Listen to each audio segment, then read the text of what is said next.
દોસ્તો, આજે આપણે વાત કરવા જઈ રહ્યા છીએ અડાલજની હેરિટેજ સુપ્રસિદ્ધ વાવની. આ વાવમાં સુલતાન મહેમૂદ બેગડાના સમયમાં મહાન સ્મારક સમાન 2 વાવોનું સ્થાપત્ય થયું. એક અમદાવાદના અસારવાપરામાં 1499માં મહેમૂદ બેગડાના જનાજાની દાદાશ્રીબાઈ હરી સુલતાનીએ દાદા હરીની વાવ બંધાવી અને બીજી અડાલજના વાઘેલા રાવ વીરસિંહની ધર્મપત્ની રાણી રૂડાબાઈએ ભારતની વાવ સંવંત 1555માં બંધાવી. મહાસુદ પાંચમે પતિના સ્મરણાર્થે તે સમયના 5 લાખ ટકા ખર્ચી અડાલજમાં બંધાવી.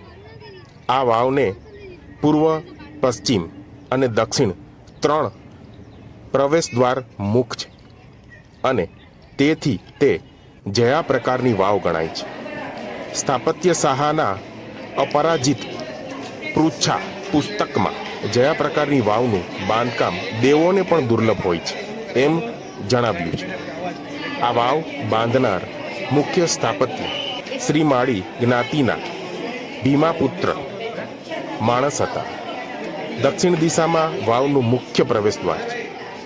વાવના ભૂગર્ભમાં 5 માળની છે અને 5મો માળ પાણીની સપાટીની નીચે છે. વાવની લંબાઈ 75.3 મીટર છે. આ વાવને 9 ફૂટ થાંભલાવાળું બાંધકામ છે. 4 મંડપ છે. 3 પ્રવેશ દ્વાર નીચેના પહેલા માળ તરફ જાય છે અને ત્યાં દ્વાર મંડપ પર ભેગા થાય છે. વાવના બધા જ સ્તંભને 4 ભાગ છે. પહેલું કુંભી, બીજું સ્તંભી, ત્રીજું ભરણું, ચોથું સરુ. સરુના ભાગ પર આડા પાટડા છે. બધા જ પાટડા શિલ્પકામથી ભરપૂર છે. પ્રથમ મંડપને 2 માળ છે. દરેક માળમાં 3ની હારમાં 4 એમ 12 સ્તંભ છે. સરુ અને સ્તંભને જોડતા ત્રાંસા નેજવા છે.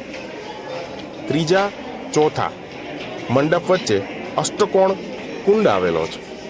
કુંડને 9 મીટરના સમચોરસમાં ગોઠવેલ છે. બીજા મંડપના મુખ્ય સીડી પરના એક પાટડામાં પાટ પર એક રાજા બેઠા છે. તેમની બંને બાજુ ચમરી નાખનાર છે. બંને બાજુ શૃંગારિક દ્રશ્યો પણ છે. તેમાં વણેલો કરીત અને વાળ ઓળતી સ્ત્રીઓ, ડમરૂ અને કૂતરા સાથે ભૈરવ નૃત્ય કરતી બાળાઓ, વાઘવાદકો તથા પોપટ સાથે એક છોકરી છે. શિલ્પકળાની દ્રષ્ટિએ આખી વાવનું આ શ્રેષ્ઠ સર્જન છે. બીજે માળે ઉતરતા સીડીના પ્રવેશ દ્વાર પર 9 ગ્રહ કંડારેલા છે. વાવમાં 56 જેટલા શિલ્પકામથી ભરપૂર ગોખલા છે.